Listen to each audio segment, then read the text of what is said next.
ทกันเนาะแต่ว่าเขาไปโบนมันเนาะโบนถึงโบนซากุระนั่นเองเพราะว่าพวกที่แล้วนี่เนาะเพิ่นไปบุกมือเนาะเพิ่นก็จะมีเวลาไปแวะสวนเนาะแวะสวนดอกซากุระดอกทิวลิปแล้วว่าของเฮาเนาะที่ว่าโปรแกรมแน่นเนาะไป5 มื้อ 4 คืนก็จะบ่ได้เห็นเนาะก็เดี๋ยวเบิ่งตามทางเอาเจ้าเนาะแต่ส่วนใหญ่มาตัวเมืองแล้วเนาะมันก็เป็นตึกเนาะสลายก็เป็นตึกเห็นเนาะขึ้นมากับฝนตกเจ้าก็สามารถลองได้เนาะแต่ว่าคุณเฮาก็ถือว่าเนาะได้ไปพบโปรแกรมแล้วก็ฟ้าเปิดเนาะเจ้าโปรแกรม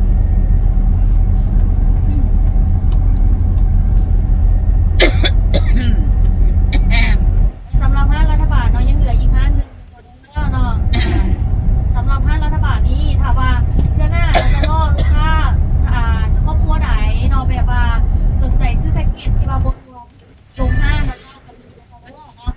ลงห้างรัฐบาลเนาะจะแจ้งราคาลงห้าง2 ครบแล้วเนาะจากเชียงไฮ้นี่799บ่หรือว่า899เนาะถ้าว่าลงห้างรัฐบาลอาจจะเป็น1,300-1,400เนาะเจ้าเนาะเล็กขึ้นแล้วแต่จำนวนครอบครัวเนาะเจ้าเนาะถามว่าโอ้อันเบ้ากับยี่โพเป็นอย่างโบว่าใส่มือเล็กจึงสิได้รางวัลหนังพุ่งใส่มือสุดท้ายมันกับโบได้เลยเมื่อวานนี่ปีใบมันจบเนาะพระยามาให้เด้มาใส่ที่17นะไปยาหมอให้ได้หลายจะได้ครึ่งหนึ่งซะแม่แหละพอบอกว่าพยายามไปโชคมาให้อีพอเด้วันนี้แล้วจบ2 ทีนี่บ่ให้เพราะเสือตัวนี้เอากองใส่กองหีบเนาะก็บ่เห็นเมื่อวานนี้บาดคนเบิ่งไปเห็นเอาว่าทำใส่มือเล่นในรูปนี้ไฟผู้แขนนี่พอไฟผู้แขนมาเห็นบ่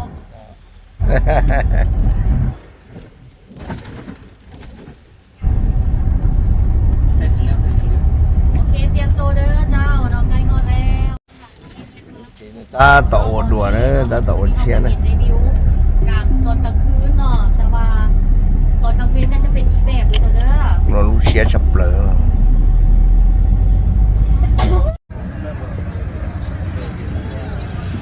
ตึกสูงที่สุดเด้อ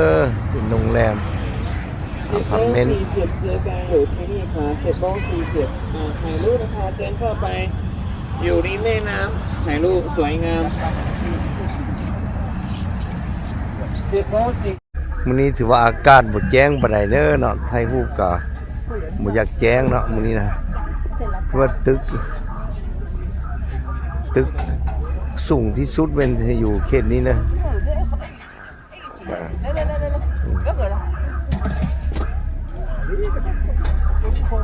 ค่ำคืนมื้อวานนี้แม่นแถวขี่เรืออยู่ในนี่นะค่ำคืนมื้อวานนี้พอขี่เรือขี่อยู่ในนี้เนาะแต่ว่ามื้อนี้ตอนเช้าพัดมาไทยฮู้อยู่แคมแม่น้ำนี้อีกเนาะอันนี้อยู่เชียงไฮ้ประเทศจีนเด้อนี่นะว่า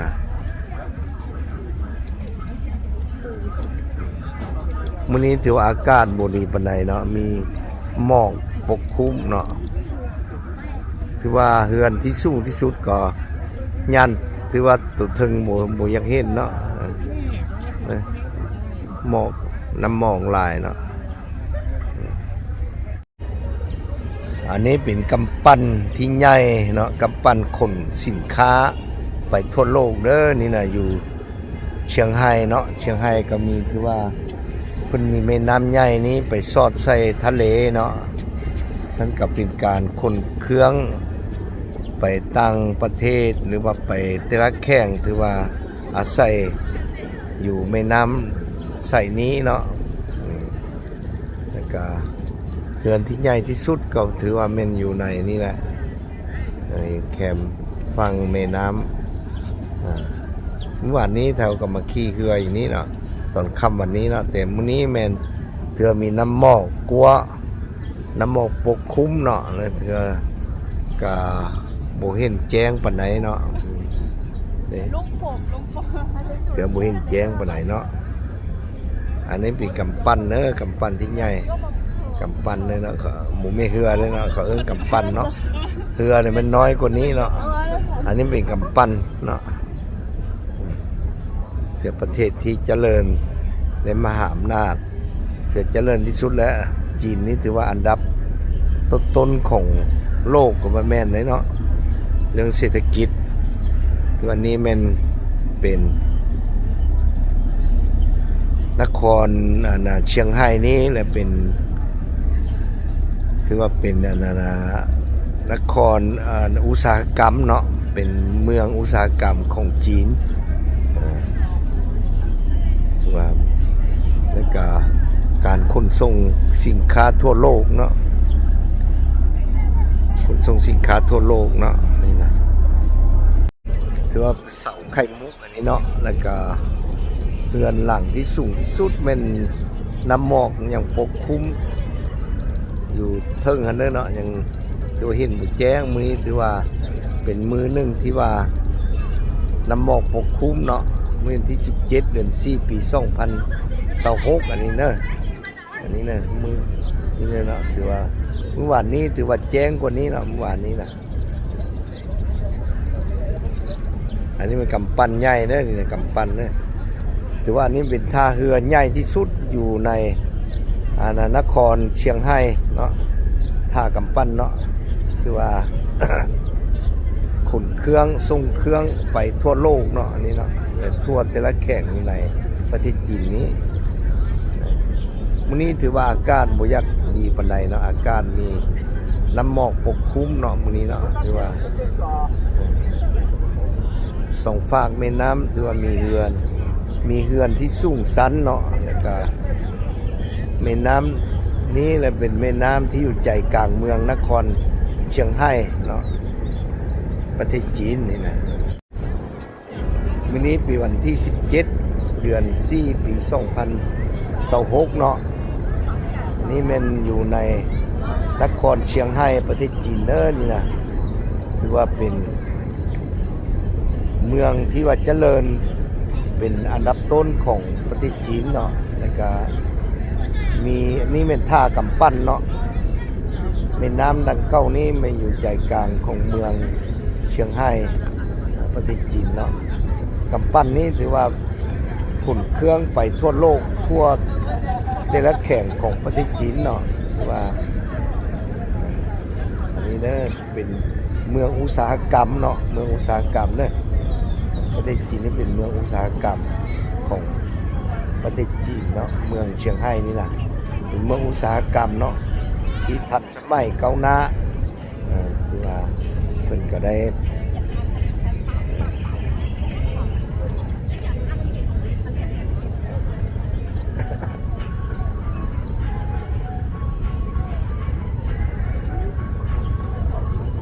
อันนี้เป็นกำปั้นเนาะนี่เนาะกำปั้นเนาะไทยก็กำปั้นเนาะอันนี้เป็นกำปั้นที่ขนสินค้าไปส่งตังแข่งเน้อตังเมืองเน้อเนาะถือว่าใส่น้ำแม่น้ำนี้และเป็นถือสะดวกที่สุดอยู่ในเชียงไฮ้เป็นเส้นทางทางเรือเนาะเส้นทางทางน้ำที่สะดวกสบายซึ่งการไปมาการขนส่งสินค้าไปหาเมืองอื่นก็เป็นสะดวกสบายเนาะอันนี้เป็นประเทศเป็นเมืองอุตสาหกรรมเนาะคือว่าสินค้าเข้ามาก็ง่ายเนาะแล้วก็ส่งไปก็ง่ายเพราะว่าเส้นทางนี้ทางเรือทางน้ำเนาะคือว่าอันนี้เรือขนส่งเนอะขนส่งสิ่งของไปต่างแข็งในต่างประเทศเนาะ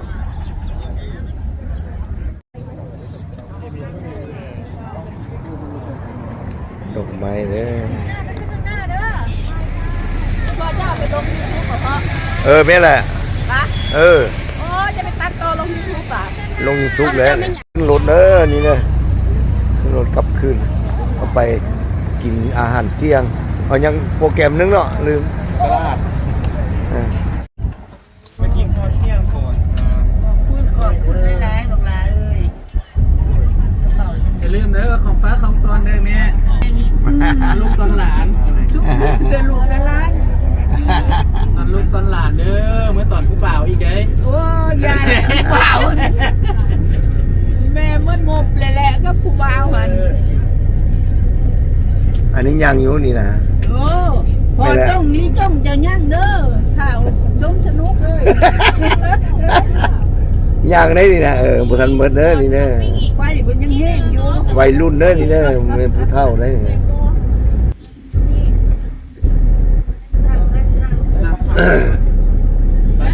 อันนี้ฝากไว้ธนาคารไว้ ให้เอาบัตรมาก็รู้บัตร เขียวแล้วปอ อยู่แล้ว เขียวแล้วเพื่อกินอาหารเช้า อาหารเช้าเพราะว่าตอนเย็นอาหารเย็นเราก็กินเช้านิดหน่อยนะครับผมเพราะว่าเราต้องไปสนามบินต้องกี่โมงอ่ะ5 โมงกว่าต้องไปสนามบินเลยเรากินข้าวเย็นนะครับก็ต้อง4 โมงกว่าต้องกินข้าวเย็นแล้ว เกี่ยวกับอันนี้ ฉะนั้นตอนเที่ยงนะครับเราก็กินเช้านิดหน่อยค โอ้ รับ ยังเราจะให้ลูกเกี่ยวกับเลยโอ้เก่งเลยว้าพอดีขี่รถเนอะไปกินข้าวเที่ยงนั่นนี่นะครับขึ้นกินข้าวเที่ยง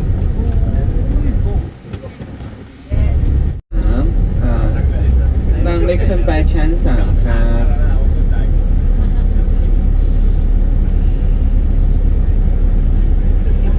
เขาอยู่ชั้น3ตึก ลึกสูงที่สุด ตึกสูงที่สุดของเชียงไฮ้ของจีนอีก140 ชั้น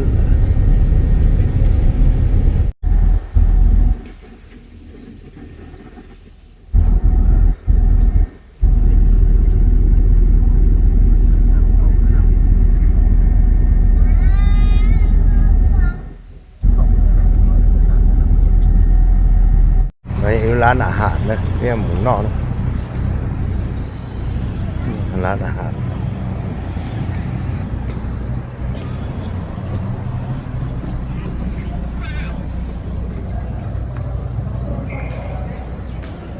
ขึ้นไปชั้น3ร้านอาหารเนาะชั้นเปนะไผ่แต่หมู่เฮาบ่เห็นเฮาขับเขาเที่ยงเด้อนี่นะแต่ว่าห้างบ่ทันทนหมงแต่ว่าเองใช้เวลาการไปมานี่คือว่าเราก็ได้กินก้อนน้อยนึงเนาะเขาเที่ยงนำกันเด้อทำผู้เล่นมาเฮาบ่เห็นเนี่ยเขานำกันแล้ว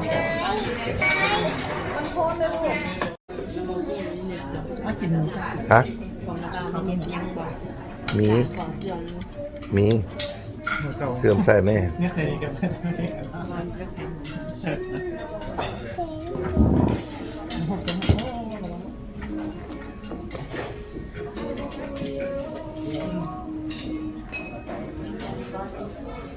ป็นมื้อสุดท้ายของการพบปะเด้อคือว่า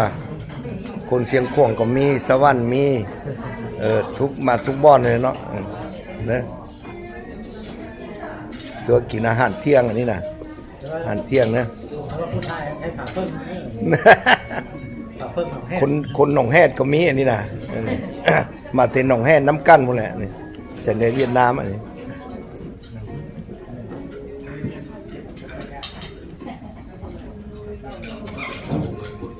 ให้ชื่อกันเด้อเนาะไปพบกันก็เอิ้นกันแน่อันนี้เทศบุชื่อแล้วอันนี้นะมีแต่มึงอยู่ทุ่งเอาบุชื่อแล้วนี่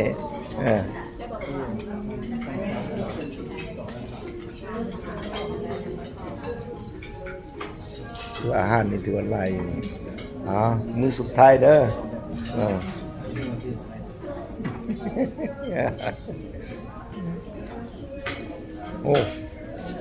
โอเคกินเขากินให้อิ่มคันกินหมดเมื่อไหร่ให้ห่อไปมื้อนี้น่ะอนุญาตให้ห่อไปเพราะว่ามื้อสุดท้ายเด้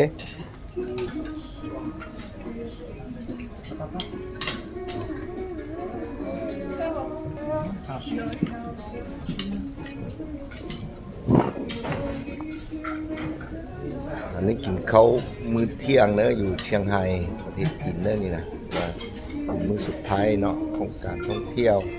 นะมื้อสุดท้ายเนาะนี่เกิดที่17เดือน4 ปี 2026วันนี้นะ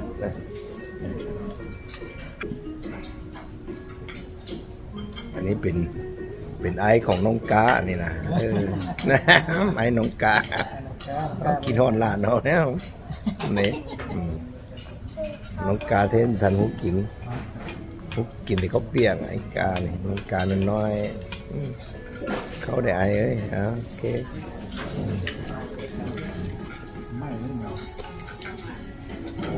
กดการเบิ่งสตรอเบอรี่เลยเด้อไปตากินบ่ไทยไอ้น้อยกินเขาไอ้น้อยพอได้กินข้าวเที่ยงแล้วนะห้องน้ำไปแล้วไปมาแล้วลงสั้นลุ่มเนอะนี่นะข้าวเที่ยงแล้ว